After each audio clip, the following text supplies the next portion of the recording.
अस्सलामुअलैकुम and welcome class. मैं हूं आपका टीचर सैयद। बस स्टार्ट करने लगे हैं क्वेश्चन नंबर 3 1.3 का। तो यहाँ पे एक छोटी सी राय है कि अगर किसी ने पिछले लेक्चर्स को मिस किया है तो डिस्क्रिप्शन बॉक्स में लिंक ऐड है 10th mathematics full book, 10th computer science full book. जो मैथ्स पढ़ रहे हैं उनके लिए भी काफ़ी हेल्प हो जाएगी। तो लेक्चर अगर आपने सीक्वेंस में देखे हैं तो ये प्रॉपर्टीज़ भी आपको मे बी याद हो। 1.3 1.2 लेक्चर जीरोज़ हम डिस्कस करते रहते हैं, तो हाईली रिकमेंडेड यही है कि आप उन लेक्चर्स को देखिए ताकि सीक्वेंस में आपको सारी बातें समझ में आ रही हों। जो सीधा क्वेश्चन देखने आया मुझे उससे एतराज़ नहीं है, ये ना समझिएगा कि सर यार हर दफ़ा तमहीद बांध देते हैं। That is a preferable thing for you, ये आप ही की हेल्प के लिए है। ठीक है, अब हम बिना वक्त को ज़ाया किए क्वेश्चन को शुरू करते हैं। रिलेट उसी से करेगा जो पीछे हम लेक्चर्स कर चुके हैं। If z is equal to 5 - 2 iota, z को मैं z बोल देता हूँ तो उसका बुरा मत बनाइएगा। वेरीफाई क्या करना है, ये प्रॉपर्टीज गिवन है। वो कह रहे हैं कि अगर मान लीजिए z में एक वैल्यू गिवन है, z क्या गिवन है जी 5 - 2 आयोटा, तो प्रूव करो लेफ्ट हैंड साइड को किसके इक्वल है, राइट हैंड साइड के। तो प्रूव कर देते हैं। लेफ्ट हैंड साइड में क्या पड़ा जी, z बार का बार यानी z कॉन्जुगेट का कॉन्जुगेट, और राइट साइड पे क्या पड़ा हुआ है जी, z पड़ा हुआ है। तो प्रूफ किसको करना है, लेफ्ट हैंड साइड को। तो कर देते हैं। हम पहले इंग्लिश मारेंगे थोड़ी सी पेपर के लिए। एज वी नो दैट, अच्छा ये जो मैं इंग्लिश थोड़ी बहुत बताता रहता हूँ ना, ये मैंडेटरी नहीं है, बस थोड़ी बेहतर है। As we know that z is equal to 5 - 2 iota, तो आपने आगे ऐसे लिख देना है टेकिंग कॉन्जुगेट। हम यहाँ पे पहुँचे थे और लाइट चली गई थी, आज पाकिस्तान में होता है, तो मैंने यूपीएस के साथ कनेक्ट कर लिया लाइट ताकि मैं लेक्चर कंप्लीट कर सकूँ। ओके, सो टेकिंग कॉन्जुगेट, जब हम इस चीज़ का कॉन्जुगेट लेंगे z का, तो क्या आएगा z बार, बार का मतलब कॉन्जुगेट। क्या होता है कि जो आयोटा वाली वैल्यू है, अगर ये माइनस में थी तो क्या हो जाएगी, प्लस में। लीजिए ये कॉन्जुगेट आ गया। अब क्या करेंगे, अगेन टेकिंग कॉन्जुगेट, तो आपने वैसे ही लिख देना है अगेन टेकिंग कॉन्जुगेट। ये आप लिख लीजिएगा, मैं सिर्फ आपको समझाने के लिए लिखता हूँ। आपने नोट्स में और रफ में जैसे भी करना है ज़रूर लिखना है, ठीक है सर। 5 + 2 आयोटा, ठीक है, ये हमारा कॉन्जुगेट था। अब क्या होगा, जब हम इसका कॉन्जुगेट का कॉन्जुगेट लेंगे, ये है ना कॉन्जुगेट फर्स्ट, तो z बार का z बार यानी कॉन्जुगेट का कॉन्जुगेट लेंगे तो +2 आयोटा क्या बन जाएगा, -2 आयोटा। तो अगर आप इसे गौर से देखेंगे तो वही चीज़ बन गई। तो हम एंड पे लिख देंगे कि हैंस प्रूव्ड। ये लाइन आपने याद रखनी है जितने प्रूफ्स हैं, क्योंकि मुझे लगता है इनके बुक के एंड पे आंसर्स नहीं होंगे। ठीक है, तो हैंस प्रूफ हो गया क्या भला, कि जब z का बार लिया तो किसके बराबर आया, z के बराबर आया। That's it, part 1 has done. तो यहाँ तक आपको कोई भी डाउट हो तो वीडियो को पीछे करके देख लीजिएगा।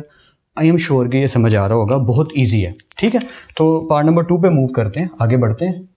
पार्ट नंबर 2 क्या कहता है कि z का पहले मोड लो। ओके, तो लेफ्ट हैंड साइड से शुरू हो जाते हैं जी। z क्या गिवन है आपको, z तो वही गिवन है 5 - 2 आयोटा, ये हमारी लेफ्ट हैंड साइड है। ठीक है, क्या फाइंड करना है, mod. As we know that, अच्छा वो चीज़ें हमने लिखनी है जो हमने क्वेश्चन 2 में सीखी थी कि वी आर टेकिंग मोड या टेकिंग मॉडुलस फॉर दिस। चले मैं अभी तो लिख देता हूँ, बाकी पार्ट्स में फिर मैं थोड़ी कंजूसी बरतूंगा। टीचर हूँ, खड़ूस हूँ, फ़ायदा उठाऊंगा, स्टेप्स खा जाऊंगा, आपने नहीं खाने। टेकिंग मॉडुलस, तो जब टेकिंग मॉडुलस की बात आएगी तो z bar is equal to किसके इक्वल होता है जी, x का स्क्वायर प्लस y का square. So here x is equal to, यहाँ x की जगह पे क्या लिखा हुआ है 5, ठीक है, और y की जगह क्या लिखा हुआ है -2, क्योंकि हमें इक्वेशन को याद रखना है कि हमारी जो इक्वेशन होती है, जो हमारा डिनोट करती है कॉम्प्लेक्स नंबर, वो होती है x प्लस y आयोटा या आयोटा y। ठीक है, तो जो x है वो सिंपल वैल्यू, और जो आयोटा के साथ लिखा है -2 वो y वैल्यू। अगर माइनस आएगा तो लिखा जाएगा, माइनस नहीं आएगा तो नहीं लिखा जाएगा। अकॉर्डिंग टू दिस फॉर्मूला हम सिंपली क्या करेंगे, z बार ले लेंगे। यहाँ बार लगाना मैं भूल गया था, ये नहीं आपने भूलना है, क्योंकि यही चीज़ तो शो करते हैं कि ये मॉडुलस है। तो z पे बार लगा, इक्वेशन क्या बन गई, पहली वैल्यू का स्क्वायर। तो लिख लेते हैं, ये तो बहुत ईजी। x की जगह क्या आएगा, x की जगह आएगा 5 का स्क्वायर प्लस, और -2 अपनी जगह पे उसका स्क्वायर। आगे बढ़ते हैं, 5 का स्क्वायर क्या आएगा जी 25। थोड़ा स्पीड अप हो गया हूँ, ईजी बहुत है ना, तो इसमें ज़्यादा टेंशन की जरूरत नहीं। प्लस -2 की पावर 2, क्योंकि पावर 2 है, इवन है, तो माइनस गया, 2 to the 4। तो फाइनल आंसर क्या आया 29, किसका, z मॉडुलस का। ओके, अब वो क्या कह रहे हैं, वो ये कह रहे हैं कि z तो ये था, ठीक है, 5 - 2 आयोटा, इसका पहले z कॉन्जुगेट लो। तो आपने वैसे ही इंग्लिश में लिखना है जैसे आपको मैंने सिखाया था कि आपने यहाँ लिखना है टेकिंग। ये जो मैं लाइंस कह रहा हूँ ना, आई नो कुछ लोगों को लग रहा होगा यार इसकी क्या जरूरत है, ये एक अच्छा तरीका है पेपर को सजाने का और कुछ नहीं, इस पर हम पहले बात कर चुके हैं। तो z के ऊपर जब मैं कॉन्जुगेट लूंगा तो ये क्या होगा, 5 - 2 आयोटा की जगह +2 आयोटा आ जाएगा, बाकी वही रहेगा। आप समझ रहे हैं ना बात को, कि बाकी कुछ चेंज नहीं आया। ओके, अब उनकी शर्त के मुताबिक हमने z बार तो फाइंड कर लिया। मैं ज़रा ये z कॉन्जुगेट को थोड़ा नीट कर दूँ, ये जी का जी बार आ चुका है। ओके, अब वो क्या कह रहे हैं, वो कह रहे हैं इसका मॉडुलस लो जो कि प्रूव करो कि इसी के इक्वल आएगा। तो ओके, नो प्रॉब्लम, हम यहाँ लिख देंगे टेकिंग मॉडुलस। और मैं अब वो सारी चीज़ नहीं लिख रहा, आपने लिखनी है, ऐसे ही आपने प्रेजेंट करने की आदत डालनी है खुद को। तो इसका जब मॉडुलस लेंगे अकॉर्डिंग टू दिस, तो क्या होगा, पहली वैल्यू का स्क्वायर जो कि यहाँ पे क्या है 5 प्लस दूसरी वैल्यू जो क्या है 2, क्योंकि यहाँ पे +2 है तो 2 प्लस लिखने की जरूरत नहीं है। ये चीज़ जो मैं बोल रहा हूँ ना, ये आपने आदत इसी तरह बनानी है कि पहले फॉर्मूला लिखना है, वैल्यूज़ लिखनी है, फिर सॉल्व करना है, ताकि आपके बोर्ड में नंबर ना कटें यार। और कोई बात नहीं, क्या डायरेक्ट करने से नंबर कट सकते हैं, मुझे अंदेशा है, और कोई बड़ी बात नहीं है, चांस है उसका। आगे बढ़ते हैं। 5 का स्क्वायर 25 प्लस और 2 का स्क्वायर 4, तो 25 और 4 कितने हो गए 29। तो अगर आप इसको गौर से ऐसे पूरा या स्टॉक करके देखो, पूरी डाल के देखो, so these two sides are equal with each other now, या left hand side is equal to right hand side. तो एंड पे आप जानते हैं हम कौन सी लाइन मारते होते हैं, वही लाइन यहाँ पे मार देनी है। अच्छा, इसको बुरा ना बनाइएगा, ये आर है या, तो आपने एंड पे वही लाइन लिख देनी है। हेंस क्या हुआ, प्रूव हो गया क्या भला, कि जो जी मॉडुलस है वो बराबर है किसके, जी कॉन्जुगेट के मॉडुलस के। That's it, part 2 has done. तो पार्ट 1 भी हमने कर लिया। एक दफ़ा यहाँ खड़ा हो जाता हूँ ताकि आप स्क्रीनशॉट ले लो, नोट कर लो, और एक दफ़ा यहाँ इसको भी स्क्रीनशॉट ले लो, नोट कर लो। आगे के जो पार्ट्स हैं वो खुद करने की ट्राई ज़रूर करना, that is mandatory for you. या लेट्स कंटिन्यू। पार्ट नंबर 3 करते हैं guys, which is quite similar with part number 2, and part number 5 is also quite similar with part number 2 and 3, that's why wrote here. तो part number 4 मैं and पे करवाता हूँ। Part number जो 3 और 5 थे ना यार, काफ़ी सिमिलर थे, तो मैंने कहा पहले यही सॉल्व कर लेते हैं। तो शुरू हो जाते हैं। जैसा कि हमें z गिवन है, z क्या गिवन है जी, z गिवन है 5 - 2 आयोटा। तो मैं सिंपली क्या करता हूँ, पहले इस चीज़ को पकड़ लेता हूँ कि जी z का मोड लेना है।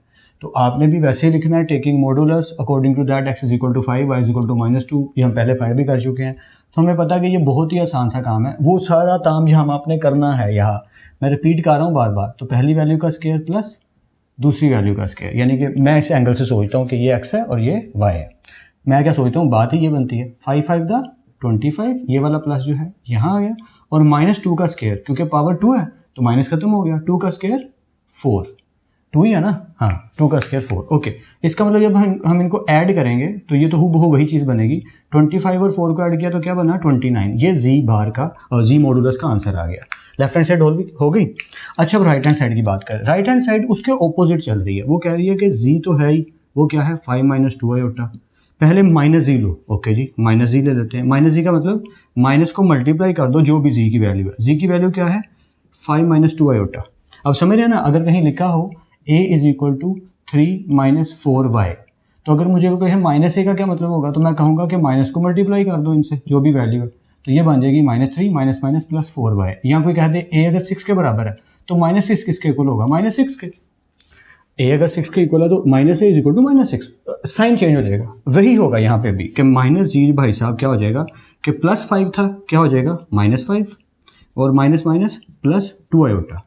तो सर ये तो वही वाला काम कर रहा है जो बार करता है, जो कॉन्जुगेट करता है। कॉन्जुगेट सिर्फ आयोटा वाला सिंबल चेंज करता है, माइनस भाई साहब पूरी वैल्यू के ऊपर अप्लाई हो जाते हैं। ओके, तो -g आ गया। अब इसका मोड लेना है, नो प्रॉब्लम, अब हम इसका मोड ले लेते हैं। Now taking mode of this, यानी -g का जब मोड लेंगे तो इसकी पहली वैल्यू क्या है -5 उसका स्क्वायर प्लस, और इसकी दूसरी वैल्यू क्या है +2 का स्क्वायर।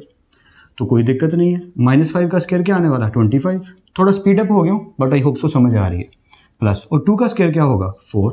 तो जब हम इसका आंसर निकालेंगे तो क्या आएगा 29। तो आप देख रहे हो कि -g का मोड लें या g का मोड लें, दोनों इक्वल आते हैं। तो आपने एंड पे लिख देना है हेंस प्रूव्ड, क्या भला वही क्वेश्चन जो दोबारा कि g मॉडुलस इक्वल होता है -g मॉडुलस के। तो होपफुली ये तो आपको सारा क्लियर है, मुझे नहीं लगता इसमें कहीं भी डाउट हो रहा है आपको। ये बहुत इजी काम है सारा जो हम कर रहे हैं, अगर आप थोड़ी सी भी प्रैक्टिस कर लेंगे तो आपको काम और ज़्यादा आसान दिखना शुरू हो जाएगा। आगे बढ़ते हैं। ओके जी, 5th पार्ट में पहले जी मोड फाइंड करना है। अभी फाइंड किया तो है यार, फिर भी कर लेते हैं क्योंकि वो कह रहा तो कर देते हैं। अकॉर्डिंग टू दिस, ज़्यादा फास्ट तो नहीं हो गया, मैं पहले जी तो लिख लूँ या, क्योंकि अगर मैं इस तरह का काम करूँगा ना, ज़्यादा ही पार्ट्स खाऊंगा तो आपको आदत कहीं ना पड़ जाए, उसका डर है मुझे थोड़ा सा। आपने नहीं पार्ट छोड़ने, स्टेप छोड़ने। As z = 5 - 2 iota, so when we are going to take the modulus of this, होगा क्या पहली वैल्यू का स्क्वायर प्लस दूसरी वैल्यू का स्क्वायर। आगे कर लेते हैं, थोड़ी जगह बचेगी इस पार्ट के लिए। इसका मतलब ये हुआ 5 का स्क्वायर क्या बन गया 25, और 2 का स्क्वायर क्या बन गया 4। देख रहे हैं ना, ईजी है, वही चीज़ है जो अभी किया हमने कि x की जगह 5 है, y की जगह -2 है, तो 5 का स्क्वायर 25 -2 का स्क्वायर 4, माइनस खत्म हो गया क्योंकि पावर इवन थी, तो फाइनल चीज़ क्या बनी 25 और 4 29। किसका आंसर आया z मॉडुलस का। अब क्या चाहिए -z बार और उसका मॉडुलस। स्टोरी समझ आ रही है? तो पहले क्या चाहिए हमें, देखें as we know that z is equal to 5 - 2 iota, तो पहले हम उसका कॉन्जुगेट ले लेते हैं, z बार पहले ले लेते हैं। जैसे ही हम इसका z बार लेंगे, मैं ब्लू में लिख देता हूँ ताकि आपके माइंड में थोड़ा सा क्लियर है, z बार लेंगे तो 5 और 2 आयोटा तो अपनी जगह पे रहेंगे, ठीक है, माइनस की जगह क्या हो जाएगा plus, and I am quite sure कि ये तो बहुत ईजी है। ओके अब क्या चाहिए -z कॉन्जुगेट चाहिए। ओके जी, -z कॉन्जुगेट चाहिए, तो माइनस मल्टीप्लाई होगा किससे, z कॉन्जुगेट से, माइनस मल्टीप्लाई होगा z कॉन्जुगेट से, और z कॉन्जुगेट किसके इक्वल है 5 + 2 आयोटा के। क्लियर है? आई होप सो कि ये तो बहुत ईजी है कि पहले हमें क्या किया, z कॉन्जुगेट चाहिए था, z लिखा, उसका कॉन्जुगेट ले लिया। जब ये z कॉन्जुगेट आ गया तो उसके साथ किसको मल्टीप्लाई किया, माइनस को। जब इसको माइनस को मल्टीप्लाई करेंगे तो साइन चेंज हो जाएंगे, यानी -z कॉन्जुगेट किसके इक्वल आएगा, ब्रैकेट माइनस मल्टीप्लाई कर दो, -5 माइनस प्लस माइनस क्या आएगा 2 iota. I am quite sure कि यहाँ तो सब क्लियर है। फिर भी डाउट है वीडियो को पीछे करके देख सकते हैं। ओके अब क्या करना है, now taking modulus of this. अब पहली दफ़ा मैं लिख रहा हूँ यहाँ पे, लेकिन आपने हर एक में लिखना है भाई, टेकिंग मॉडुलस ऑफ -z बार। तो -z बार कॉन्जुगेट पे जब हम मोड लेंगे, और वही बात as x is equal to -5 and y is equal to -2। ठीक है, ये बातें तो आपको वैसे भी समझ आ ही रही हैं, लेकिन हमने लिखनी क्यों है यार, थोड़ा सजाना है पेपर को उस वजह से। ओके और कुछ नहीं। तो x की जगह -5 पड़ा है तो -5 का स्क्वायर प्लस, और y की जगह -2 पड़ा तो -2 का स्क्वायर। बहुत ईजी सी बात है। तो -5 का स्क्वायर, क्योंकि पावर 2 है तो माइनस तो खत्म हो जाएगा, और 5 5 द 25 प्लस ये वाला प्लस, माइनस खत्म हो जाएगा, पावर इवन में है, 2 का स्क्वायर 4, तो 25 और 4 कितने हो गए 29। That's it. ये आपका पार्ट नंबर 4 भी डन हो गया। एंड पार्ट नंबर 4 बोल रहा हूँ, सॉरी पार्ट नंबर 5। होपफुली आपको सारा समझ आ रहा है। पार्ट 4 खुद करने की ट्राई करो, मैं तो करवाऊंगा ही। Let's continue. So now finally we are going to end this question. ये पार्ट उन पार्ट में से है जो दिखते तो राक्षस किस्म के हैं और होते बहुत ईजी हैं। या शो मैं बताता हूँ मैं क्या कहना चाह रहा हूँ, शो करता हूँ। देखिए लेफ्ट हैंड साइड पे वो डिमांड क्या कर रहे हैं कि z को लो और उसका कॉन्जुगेट जो है उसे मल्टीप्लाई कर दो। Okay as we know that z हमारे पास क्या है जी 5 - 2 आयोटा है, ठीक है, तो इसका कॉन्जुगेट निकाल लेते हैं, विच इज़ वेरी इजी। जैसे मैं इसका कॉन्जुगेट लूँगा, ऊपर बार लगाऊंगा, तो 5 माइनस की जगह क्या आएगा +2 आयोटा, यानी मेरे पास z भी आ गया और z बार भी आ गया, z कॉन्जुगेट भी आ गया। अब वो चाह क्या रहा है, वो कहता है इन दोनों को मल्टीप्लाई कर दो। ऐसे ही होता है ना, देखो अगर कहीं लिखा हो, मैं एग्जाम्पल देकर समझाता हूँ, a = 2 b = 3, तो ए बी का क्या मतलब होगा कि ए की जगह 2 है और बी की जगह 3 है, तो दोनों मल्टीप्लाई हो गए आएंगे ना। यहाँ पे भी वही बात है कि z को z कॉन्जुगेट से क्या कर दो मल्टीप्लाई, तो नो प्रॉब्लम। z की वैल्यू लिखिए क्या है 5 - 2 आयोटा, और z कॉन्जुगेट वो किसके इक्वल है वो भी लिख लेते हैं जी। z कॉन्जुगेट इक्वल है 5 + 2 आयोटा के। मैंने उल्ट लिख दिए हैं कलर के हिसाब से, बट इट्स ओके। z बराबर है 5 - 2 आयोटा के, ये z की वैल्यू आ गई, और z कॉन्जुगेट इक्वल है 5 + 2 आयोटा के, वो भी आ गया। अगर इसको मल्टीप्लाई करें तो एक तरीका तो यह है कि 5 को पहले पूरी ब्रैकेट से मल्टीप्लाई किया जाए, फिर -2 आयोटा को पूरी ब्रैकेट से मल्टीप्लाई किया जाए। But we are a genius people, हमें तो मैथ्स आता है, और मैथ्स हमें ये सिखाता है कि जब दो वैल्यूज़ हूबहू दिखने में सेम हो, यानी एक दफ़ा प्लस में और एक दफ़ा माइनस में, तो जीनियस लोग समझ गए होंगे। तो क्या करो, पहली वैल्यू का स्क्वायर माइनस दूसरी वैल्यू का square. This is allowed in mathematics, this is the formula actually. तो हम वही करेंगे, पहली वैल्यू का स्क्वायर माइनस दूसरी वैल्यू क्या है जी 2 आयोटा, उसका स्क्वायर। सिंपली, होपफुली सब क्लियर है, कोई डाउट नहीं है। देखो एक दफ़ा माइनस में और एक दफ़ा प्लस में, तो पहली वैल्यू का स्क्वायर माइनस दूसरी वैल्यू का स्क्वायर। होपफुली ये समझ आ रहा है। फिर भी डाउट हो थोड़ा सा वीडियो को पीछे करके देखो, लेकिन अगर किसी ने प्लेलिस्ट फॉलो किया, पिछले क्वेश्चन देखे हैं, मुझे बिल्कुल अंदेशा नहीं कि उसे कोई डाउट होगा, उसे पूरी समझ आ रही होगी। सो 5 का स्क्वायर इज 25 माइनस ये वाला माइनस 2 का स्क्वायर क्या आएगा 4, और आयोटा के ऊपर क्या आ जाएगा स्क्वायर। ये बात पहले मैं एक्सप्लेन कर चुका हूँ, लेकिन फिर भी एक दफ़ा कर देता हूँ। मान लो 2 के ऊपर 2a के ऊपर स्क्वायर है, तो इसका क्या मतलब है 2 × 4, और a के ऊपर क्या आ जाएगी पावर 2। यहाँ पे भी वही हुआ, 2 का स्क्वायर 4 और आयोटा का क्या आ गया स्क्वायर। ओके आगे बढ़ते हैं। 25 - 4। अब iota square is a problem, क्योंकि हमें आंसर लिखना है। तो हमें ये पता है कि आयोटा स्क्वायर इक्वल किसके होता है, वही वाला रेड मार्कर पकड़ते हैं जिससे हमेशा होता है। आयोटा स्क्वायर किसके इक्वल है जी -1 के। ये आयोटा स्क्वायर की हमने वैल्यू लगा दी। बस आगे simple simplification is equal to 25 minus minus plus 4 × 4, 25 और 4 क्या हो गए 29। ये आंसर किसका आया है? लेफ्ट हैंड साइड का z इंटू जी बार का। लेफ्ट हैंड साइड सॉल्व होगी? आई एम क्वाइट श्योर कि ये समझ आई है। फिर भी जैसे मैं बोल रहा हूँ कि अगर डाउट हो तो आप रिपीट करके पीछे करके वीडियो को देख सकते हैं। राइट हैंड साइड उससे ज़्यादा ईजी है। या देखिएगा, राइट हैंड साइड पे z हमें गिवन है। z क्या है जी हमारे पास? z हमारे पास है 5 - 2 आयोटा। क्या चाहिए उसको फर्स्ट टाइम? सर उसका मॉडुलस चाहिए, तो निकाल लेते हैं मॉडुलस। टेकिंग मॉडुलस, अभी मैं लिख रहा हूँ, वैसे मैं खा जाता होता हूँ, आपने नहीं कभी भी खाना, आपने सारे स्टेप्स लिखने हैं जैसे हम हमेशा लिखते हैं।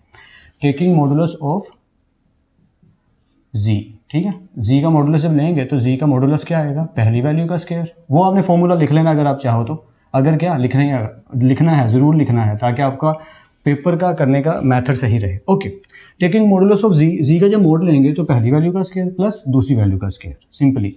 और फाइंड आउट करते हुए वैल्यू का निकलेगी 5 का स्क्वायर क्या आएगा जी? 25 यार, प्लस प्लस और -2, क्योंकि माइनस पावर इवन है तो माइनस खत्म होकर प्लस ही हो जाएगा, और 2 का स्क्वायर क्या हो जाएगा? 4।